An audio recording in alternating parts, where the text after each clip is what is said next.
Justru sebelum KKN Desa Penari, ada KKN di yang lain. di Do You See What I See kita bikin serial KKN. Nah, horor-horor di KKN. Horor-horor di KKN tuh kita lagi bikin serial horor KKN. Ditutup dengan ceritanya Simple Man, KKN iya, Desa Penari. Iya. Jadi kalau view-nya di Do You See What I See dulu gede banget. Film horor di Indonesia perlu banget adanya risetnya. Iya. Setuju sih. Itu menarik sih kayaknya. Kalau diimplementasiin ke film gitu. Iya. Jadi kita apa, gitu ya. Apa gitu? Apa sih definisi takut tuh apa sih? Definisi kayak misalnya kita main kora-kora atau apa namanya? Iya, halilintar gitu kan. Pertama kali mau ngelakuin kan takut. Tapi udah kedua, ketiga udah kayak gitu. Iya. Nah, itu apa menurut gua horor kayak gitu.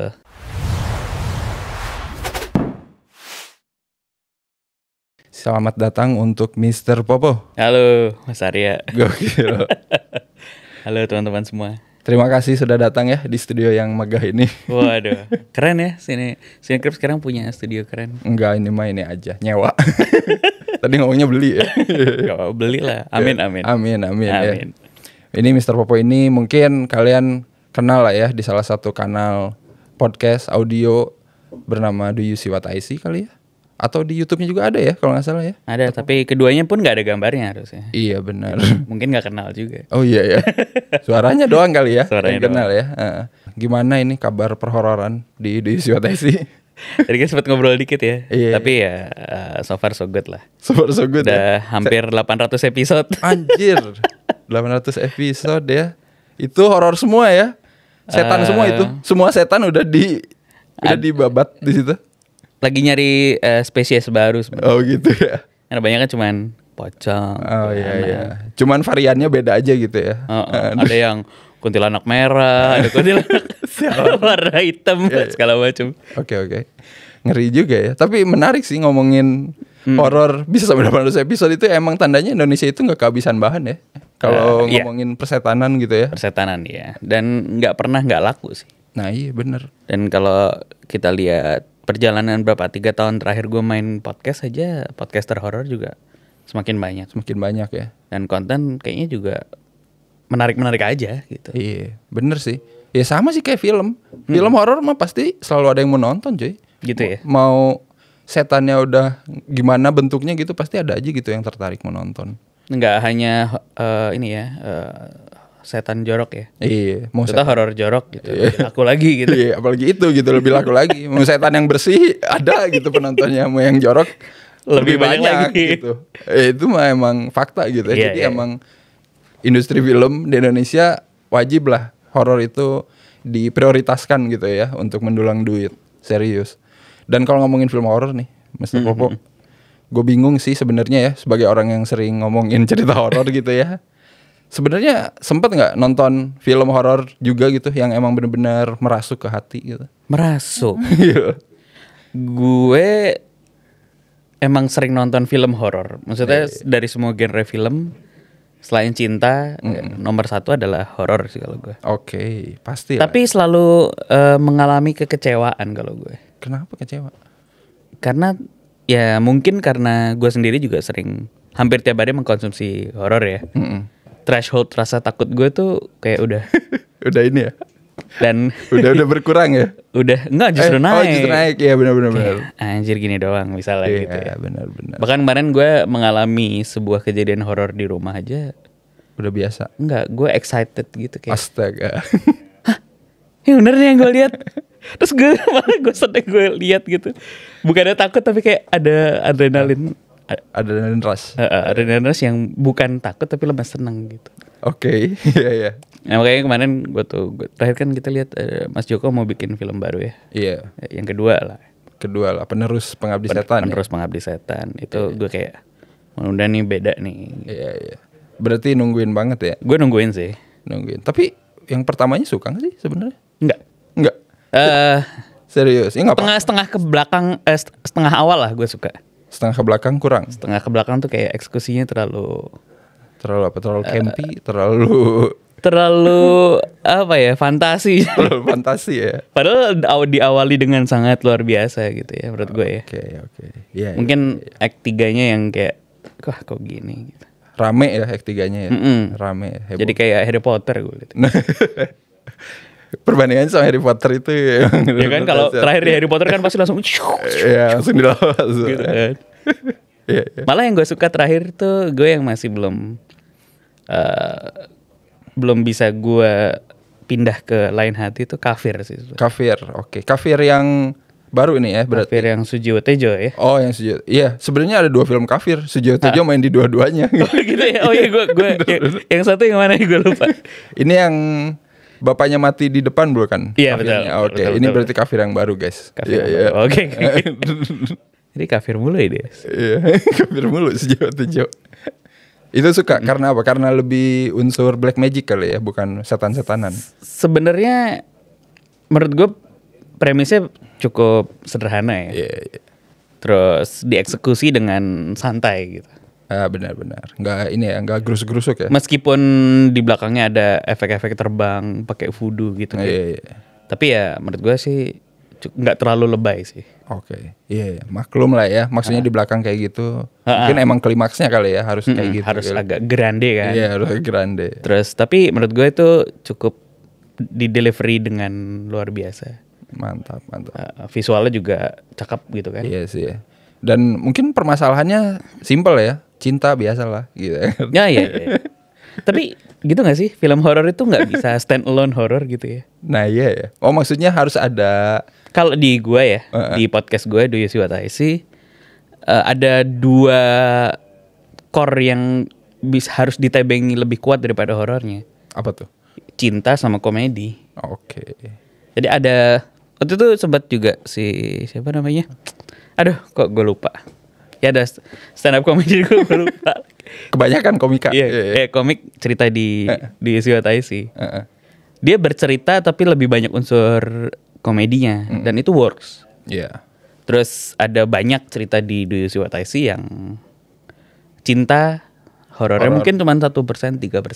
Iya. Di ending gitu ada twistnya dan itu kena banget gitu. Oke. Setuju sih. Cinta biasanya emang selalu jadi motif juga sih di film-film horor gitu ya. Iya. Kan relationship gitu ya. Kalau belakangan ya mungkin lebih ke kayak balas dendam kali ya. Tapi bahkan film yang kayak sesederhana apa namanya? Kafir tadi juga kan cinta juga gitu kan cinta. Intinya ujung-ujungnya. Ya, kalau komedi kata gue bisa juga jalan gitu. Cuman kan gue lihat gitu di Indonesia baru dikit kayaknya yang bisa mengeksekusi dua genre itu gitu dengan cukup smooth. Karena kan biasanya komedi itu dibawa di misalnya horor jorok tadi ada satu karakter yang bodor lah gitu. Iya. benar. Selalu gitu kan. BTW film-film horor komedi Indonesia itu yang terakhir gue tonton mungkin apa ya? Gue lupa, Ghostwriter. Nah, itu Benedion itu yang. Iya, oke lah. Iya. Tapi kan iya nggak horor. Iya, bukan horor yang horror banget ya. Bukan horor yang murni. Itu emang film komedi sebenarnya, tapi berbumbu horor gitu. Iya. Gitu. Kalau terbaik menurut gue sih malah Pocong 2 sih. Iya. Itu komedi sih dikit. Tapi ngeri gitu ya sebenarnya. Produksinya ya gue nggak tahu ya, secara budget kan kelihatan murah. Iya. Setelah gue pikir-pikir gue bisa nih bikin pakai HP kayak gini.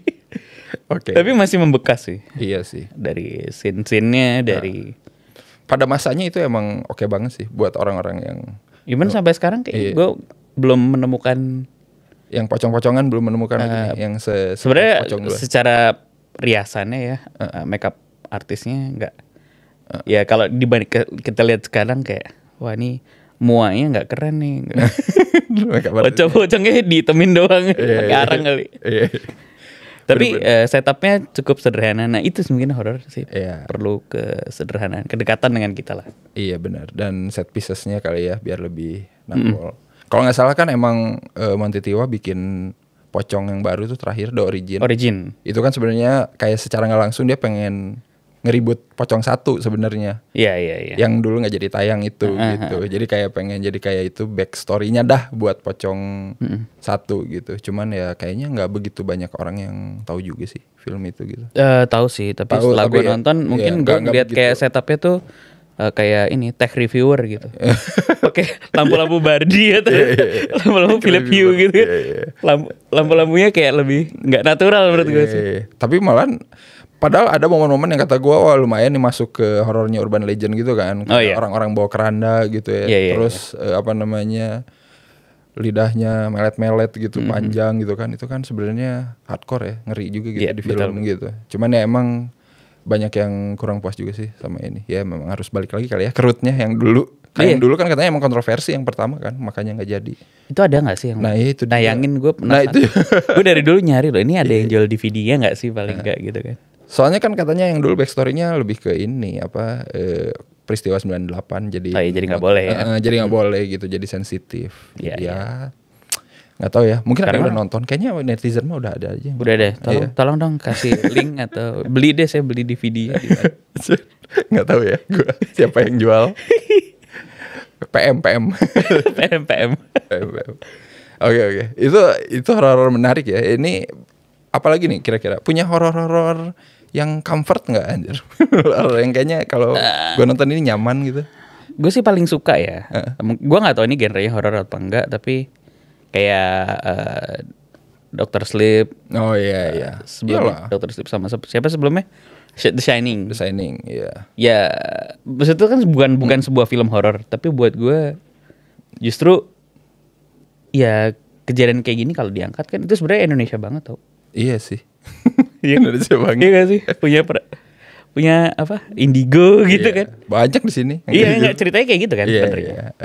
Tapi emang dikemas enggak yang lebay gitu sebenarnya. Tapi emang pada dasarnya sih Stephen King pas bikin emang lebih fantasi sih ya. Maksudnya Indigonya kan di sini kayak dilihatin emang kayak super power gitu ya. Sementara kan di film The Shining yang dulu si Stanley Kubrick nggak mau kayak gitu. Jadi pendekatannya realis banget kan. Jadi kayak bener-bener horror thriller yang gila, bener-bener nggak ngomongin indigo sama sekali gitu. Kalau Conjuring misalnya di universe ya Conjuring kan kayak udah terlalu dieksploitasi banget ya. Nah iya.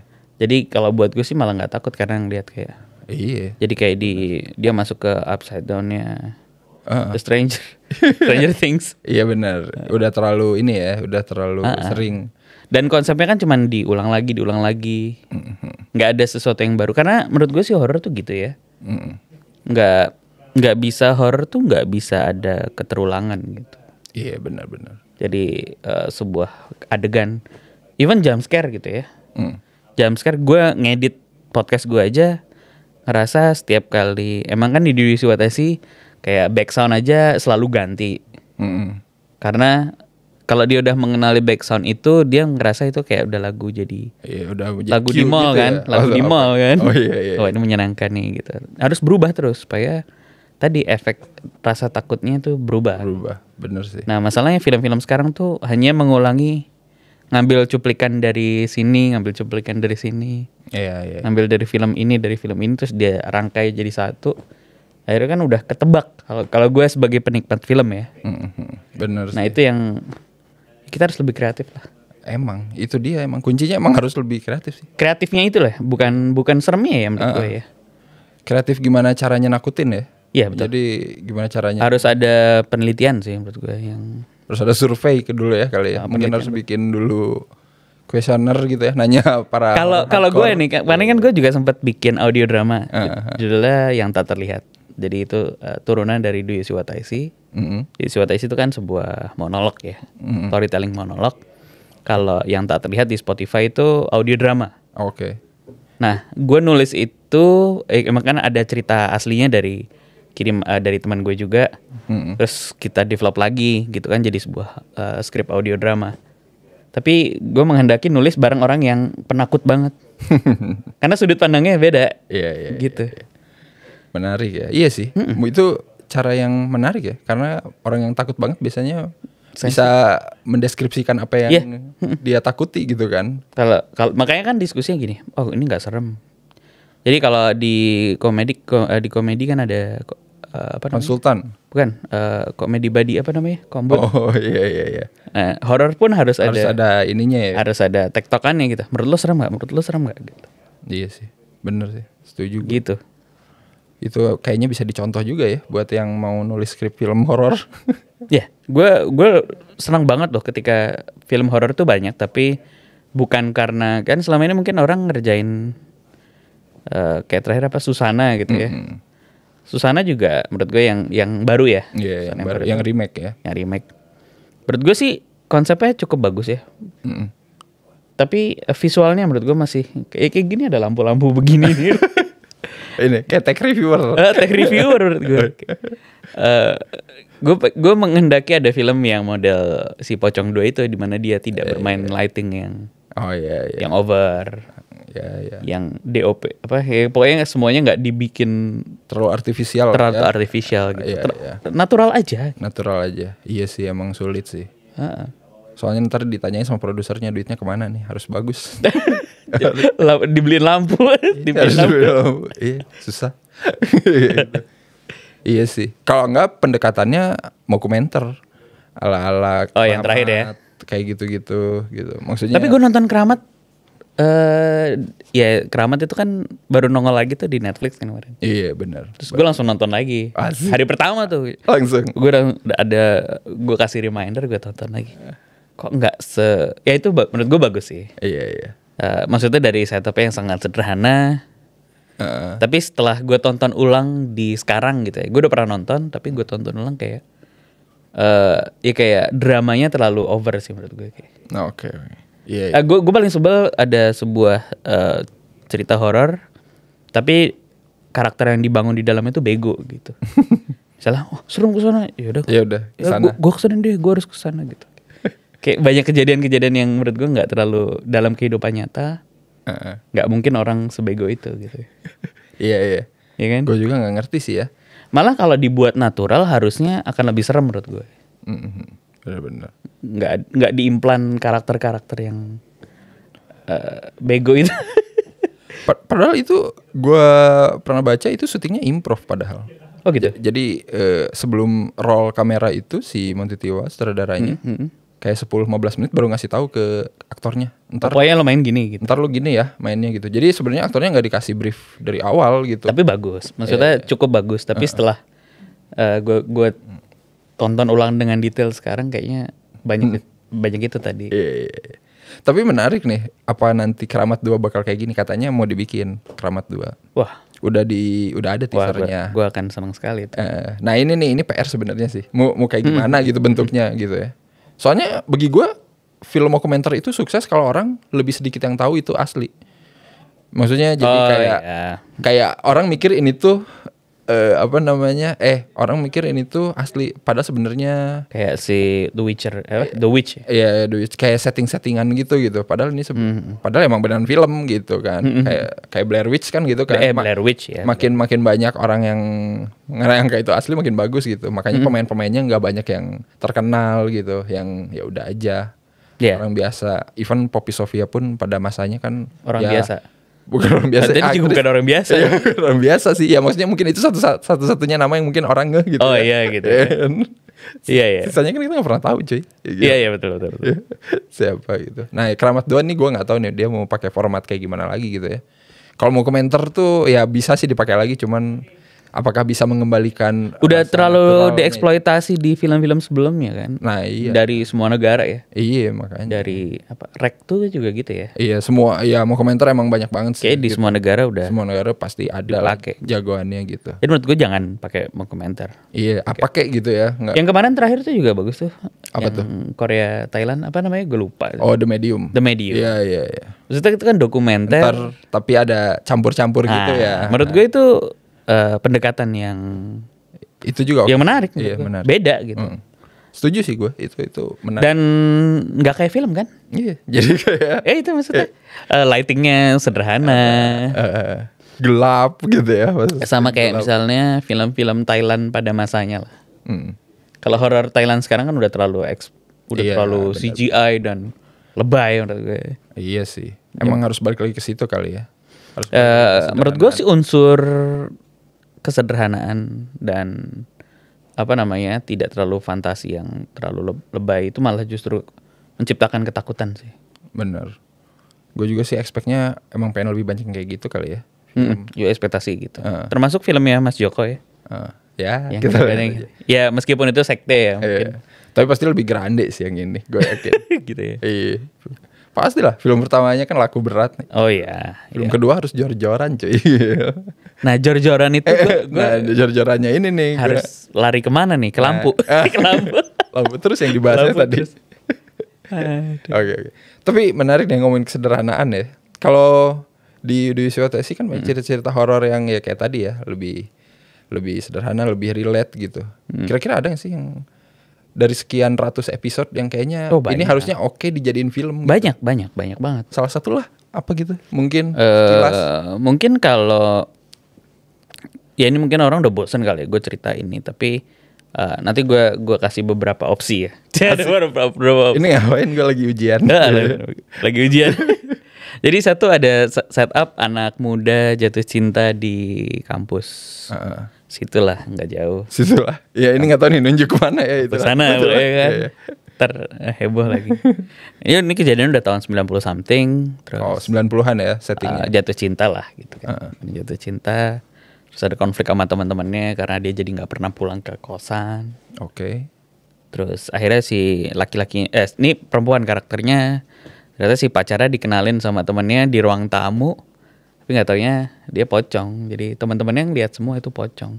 Jadi siapa yang dikenalin pocong itu? Iya, pacarnya itu pocong. Pacarnya itu pocong. Oke.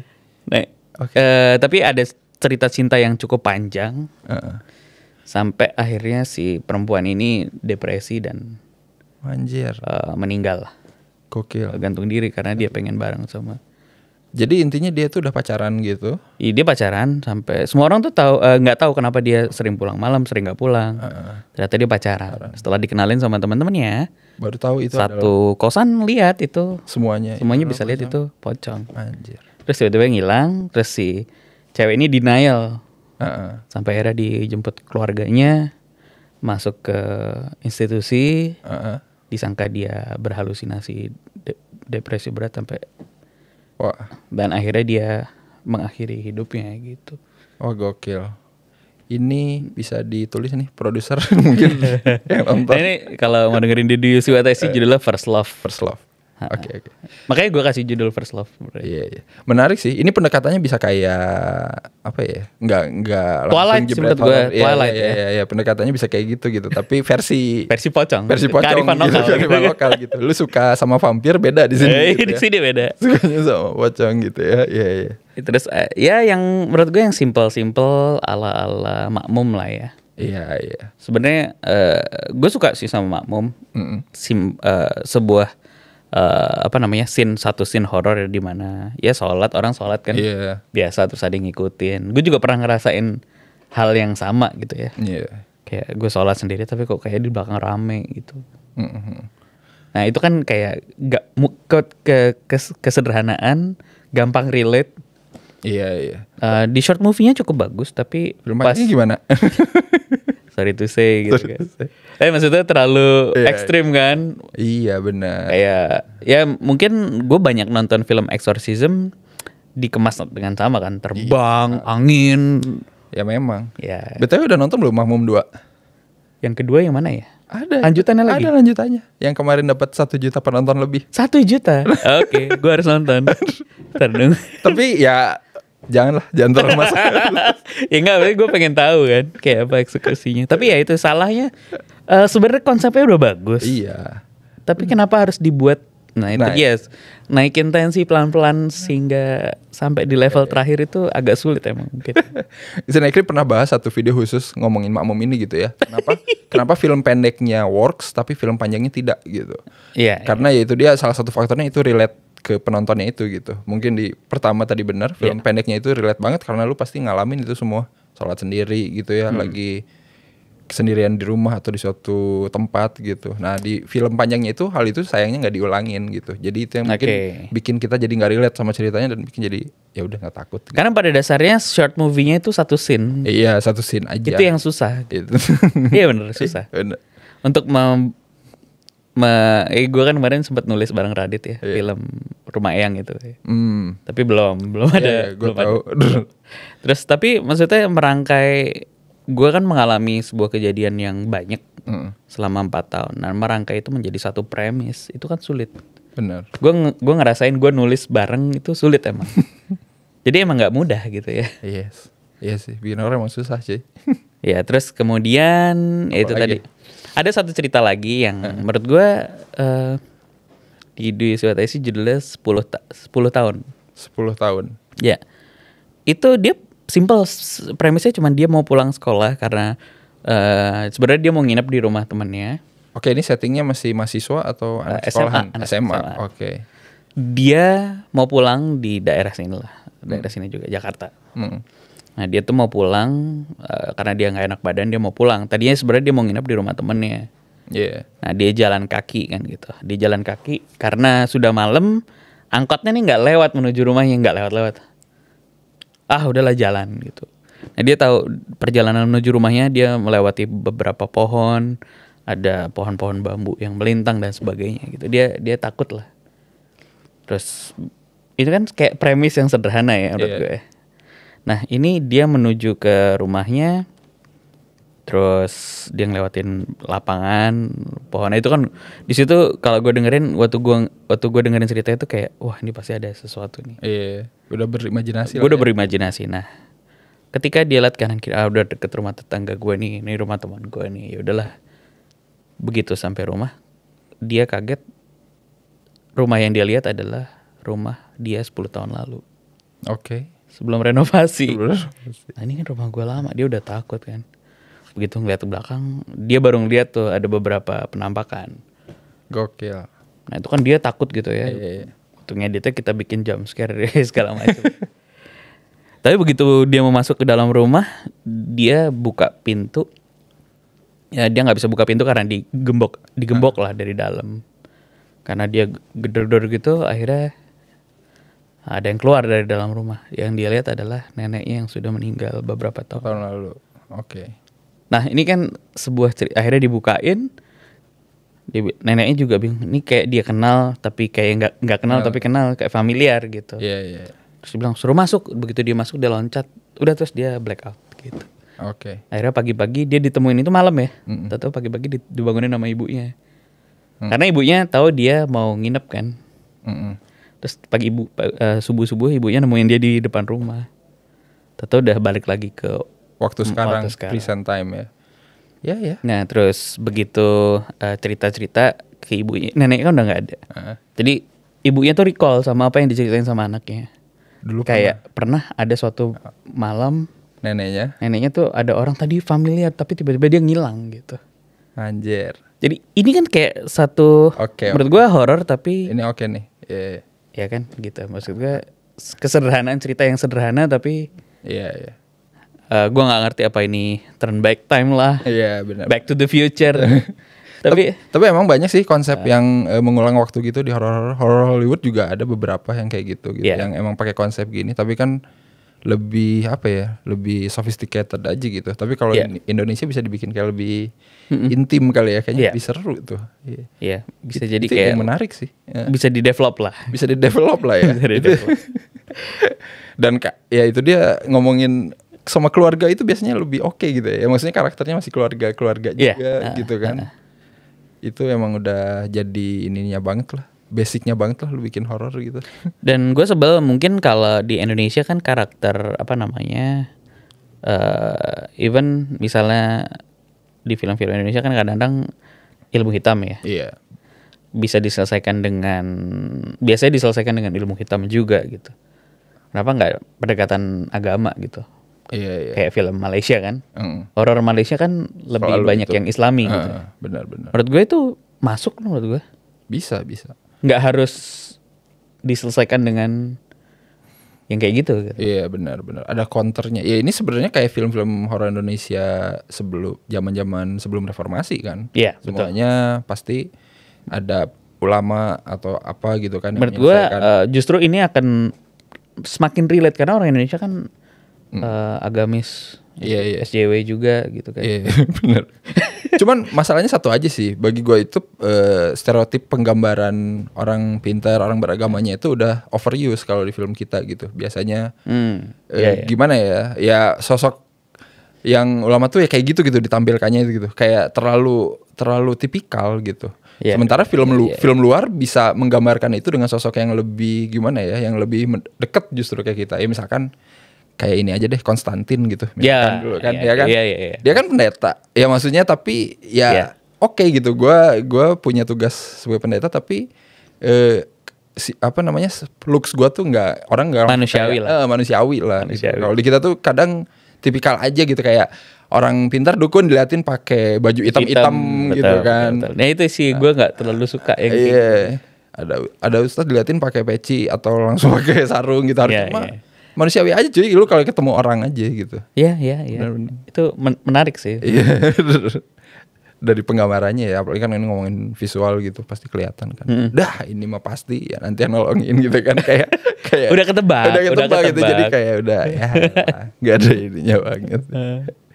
Tapi sekarang yang emang lagi ditunggu-tunggu nih, gue nggak tahu sih ini orang masih nunggu-nunggu atau enggak ya, KKN di Desa Penari, Mas. Ini sesuatu yang tertunda beberapa tahun sebelumnya gitu ya. Dan ini menarik. Kalau gue lihat di Siwataisi juga paling rame ngomongin KKN nih. Justru sebelum KKN Desa Penari ada KKN lain. Di Dwi Siwataisi kita bikin serial KKN. Nah, horor-horor di KKN. Horor-horor di KKN tuh kita lagi bikin serial horor KKN. Ditutup dengan ceritanya Simple Man, KKN Desa Penari.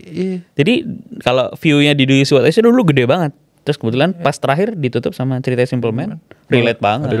Iya gila itu kayak grande lah istilahnya. Itu benar ditutup dengan ceritanya Simple Man. Kalau kalian lihat ada KKN di apa? Louis Goong. KKN di Malaysia. Garut, KKN Malaysia. Anjir. KKN Malaysia itu paling gokil sih.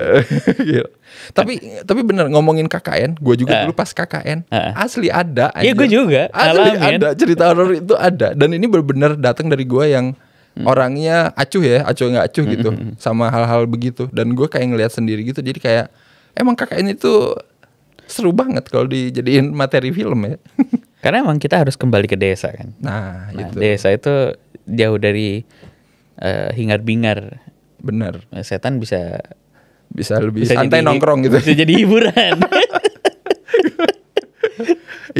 Tapi gimana menurut lu fenomena ya KKN ini gitu ya? Ya maksudnya oke lah sekarang mungkin ya karena pandemi dan lain-lain kan jadi mundur nih ya. Maksudnya kayak hype-nya sebenarnya jadi udah turun gitu. Menurut gua hype-nya udah habis. Tapi harapan gue sebenarnya gua nggak tahu ya filmnya apakah plek-plekan sama bukunya atau dari tweetnya dulu gitu. Horor tuh kalau buat gue harus relate mungkin, sesederhana mungkin. Nah, KKN ini konsep yang sangat luar biasa.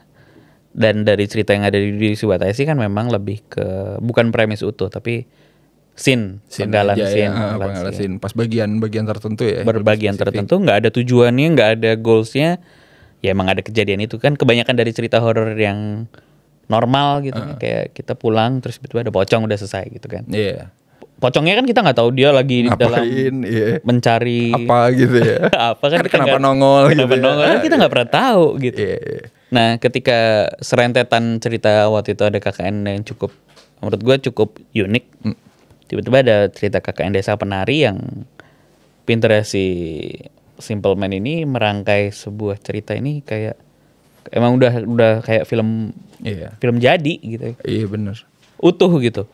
Siapa mau kemana, mau ngapain, ada apa, intriknya apa, dia bisa mendeskripsikan itu dalam penulisan yang luar biasa. Iya. Keren sih. Yang gue takutin sebenarnya apakah relate ke anak-anak zaman sekarang gitu ya, yang kakeknya udah nggak kayak gitu, apalagi di era pandemi. Kayaknya tapi masih serius. Masih. Adik sepupu gue kemarin KKN di Kalimantan. Oh gitu. Itu lebih gokil lagi. Gokil lagi ya. Iya. Maksudnya kalau lo pernah dengar ceritanya KKN Desa Penari ya, mungkin teman-teman ada yang belum baca gitu ya. Ya, even lebih mengerikan lagi. Hantu-hantu Pulau Jawa luar Pulau Jawa lebih hardcore lah ya. Iya. Gue banyak terima cerita sih sebenarnya dari beberapa pulau terpencil di Indonesia. Iya. Tapi karena sensitif pengusung isu ras, suku gitu, gue agak takut sih sebenarnya. Kenapa tuh? Ya mengangkat kesukuan gitu. Gue takut karena tidak bisa dipungkiri juga ya bahwa ada beberapa suku di Indonesia yang masih melakukan praktek-praktek seperti itu kan. Iya sih. Kalau kita mentioning nih suku Jawa gitu, misalnya gue Jawa gitu. Wah ini orang Sunda nih gini nih misalnya kan agak Iya sih. kayak pointing gitu kan. Nah itu yang gue masih punya pagar sih, takut. Tapi sebenarnya secara story itu keren banget sih. Nah itu dia. Justru cerita yang semakin kita nggak tahu justru makin oke semakin sih. kita nggak tahu, semakin kearifan lokal. Iya. Iya itu. Soalnya emang udah terlalu Jawa sentris horor film di Indonesia. Iya betul. Asli. Kalau ke Kalimantan, ke bokap gue, ke Papua itu ada pohon nyala gitu ya. Oh iya. Bokap gue pernah cerita. Gimana maksudnya ini? Pohon nyala aja. Pohon nyala. Jadi mungkin itu praktek, kalau kata bokap sih mungkin itu praktek ilmu hitam ya. Nah itu tuh. Jadi cahayanya bisa kena orang terus meninggal gitu. Anjir. Ya ada, bokap gue kan juga dalam pekerjaannya sering keluar jalan-jalan ke daerah. Bokap gue dulu kerja di PNS gitu ya, dan di pertanian, jadi sering ke pulau-pulau yang aneh-aneh lah gitu. Dan itu ceritanya banyak banget. Iya sih. Nah iya sih sebenarnya itu bisa dikulik sih ya kalau banget, bisa dikulik sih. Banget. Nggak hanya horor ya pocong yang bahkan sesuatu yang unik tuh ada gitu. Benar. Iya sih, gue expect-nya itu sih. Sebenarnya kan balik lagi gimana kreatifnya filmmakernya ya, mau bikin menyajikan cerita yang jarang orang tahu ini ke medium film gitu, dengan cara dia sendiri biar lebih relate. Cuman ya mungkin masih gambling kayaknya mah. Gue lihat sih sekarang orang-orang mungkin takutnya, aduh nggak tahu ini apa, nanti nggak ada yang nonton gitu. Kayak ada satu cerita yang nggak pernah tayang di Do You See sih waktu itu, karena mengangkat isu konflik beberapa suku gitu. Jadi gue nggak usah sebutin sukunya, tapi intinya si pencerita gue ini dia salah satu orang dari suku itu. Gitu. Terus karena kebetulan dia juga keluarganya Muslim banget gitu ya. Maksudnya dia di suku itu tapi secara praktik mereka tidak kesukuan lah gitu ya, udah Islami sekali lah. Nah tetangganya di suku lain Islam juga, jadi kan melindungi lah istilahnya dalam ada beberapa konteks. Lagi ada tawuran lah istilahnya. Oke, tawuran antar suku gitu ya. Terus dia dilindungi, si tetangganya ini suruh masuk ke lemari gitu. Ternyata setelah diburu, ya udah aman kan. Setelah keluar, kepalanya yang gelundung. Anjir. Kepalanya sekeluarga. Serius? Gokil. Jadi dalam, lo tahu Yondu kan? Yondunya Guardian of Galaxy. Iya. That's itu yang dilakukan sama orang-orang. Jadi ada gitu. Jadi ada kejadian yang gue pikir Yondu itu fantasi doang gitu. Tapi ternyata di Indonesia ada kejadian-kejadian kayak gitu ya. Iya, kok nggak hardcore gitu ya? Iya, maksudnya itu kan kayak susah diterima ya oleh akal. Iya. Tapi ya dia cerita dia kayak gitu. Iya. Gitu. Nah itu kan sebuah cerita yang menurut gue otentik ya. Iya. Terlepas dari menyebutkan suku apa, mungkin bisa diangkat sebagai sebuah film yang. Iya sih. Itu bisa banget sih. Walaupun emang ngeri ya kenyataan dibaliknya gitu. Cuman ya balik lagi gimana lu mau kreatifnya sih bikin ngemas cerita ini. Iya betul. Soalnya itu tantangan tersendiri sih kalau bikin film ya. Jadi ujung-ujungnya ya kita dapetnya sekarang ya horor yang template lagi gitu. Ya apalagi horor tuh kan gue bilang tadi nggak boleh ada template. Jadi kalau dalam podcast aja ya, gue bikin podcast yang audio drama apapun yang monolog, dari opening, dari suara, dari jump scare, dari premis, dari scene, itu nggak boleh ada keterulangan sama sekali menurut gue. Iya benar. Jadi emang film horor baru nggak boleh pakai resep lama gitu. Itu yang harus dihindari kalau. Setuju sih gue. Ya balik lagi, Silakan para produser. Ya biasa lah. Kan ada pepatah kata orang kalau nggak rusak ngapain dibenerin. Iya sih. Ya kalau laku kenapa harus nyari resep baru gitu ya. Gitu. Biasa lah. Tapi ya itu jadinya tidak men-challenge diri sendiri ya. Dan tidak men-challenge penonton juga sih sebenarnya. Tapi kayak misalnya horor kemarin gue lagi untuk podcast, gue memasukkan unsur-unsur penelitian kan. Gue ini kenapa sih gue bosan dengerin horor? Kok gue nggak ada rasa feel apa ya, anxiety, takut gitu lagi. Akhirnya gue masukin di dalam podcast gue itu ada infrasound. Oh, infrasound ya. Infrasound ini dipakai di film apa? Paranormal. Iya. Experience. Bukan. Activity. Kan dia sebenarnya nggak ada background musik horor ya. Tapi dia pasang di 18 Hz. Kedengeran ada getaran-getaran yang sebenarnya kita nggak bisa dengar. Tapi ternyata dalam researchnya gue baca di jurnal soalnya itu membangkitkan anxiety. Sebagai, dan itu dipakai sama film itu. Dan itu gue pakai di podcast gue. Ternyata it works lah. Gue dengerin aja sampai wah ini entah harus pakai headphone yang bagus atau enggak. Tapi ternyata ada penelitiannya juga untuk.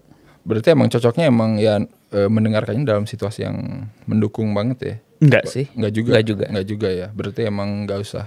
Tapi menurut gue ya horor ini, film horor di Indonesia perlu banget adanya risetnya. Iya.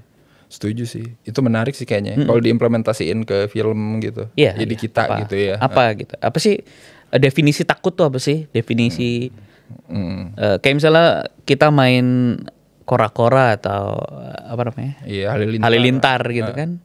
Pertama kali mau ngelakuin kan takut. Tapi udah kedua, ketiga udah kayak gitu. Nah, itu apa menurut gua horor kayak gitu. Gila, ini menarik. What's next? Ini ada yang nge-hire nggak produser buat jadi konsultan? Ke PM aja PM. Itu tadi mungkin sedikit insight kali ya buat yang suka horor dan di sekitaran horor gitu. Dan mungkin yang suka dengerin horor lewat audio juga ya. Kalian bisa nyobain deh.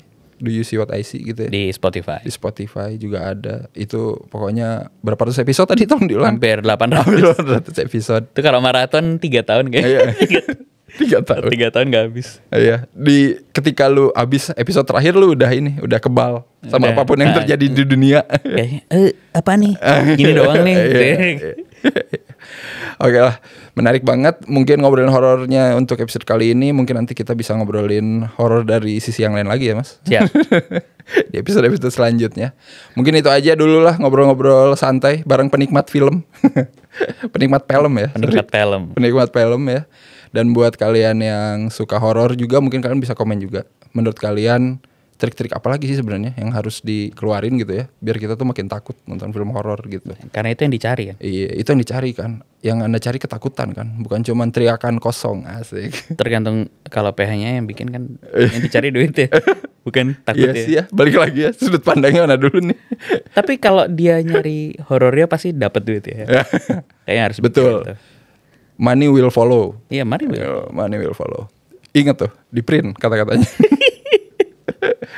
Oke, thank you Mr. Popo. Thank you. Nanti kita ketemu lagi di acara-acara selanjutnya ya. Siap. Dan terima kasih juga buat yang udah nonton sampai detik ini, berarti kalian keren ya. Jangan lupa like, share, subscribe, terus follow IG-nya Snackryp, Twitternya juga ada, datang ke websitenya juga ada, dan ya udah itu aja lah semua hal-hal basic di media sosial ya.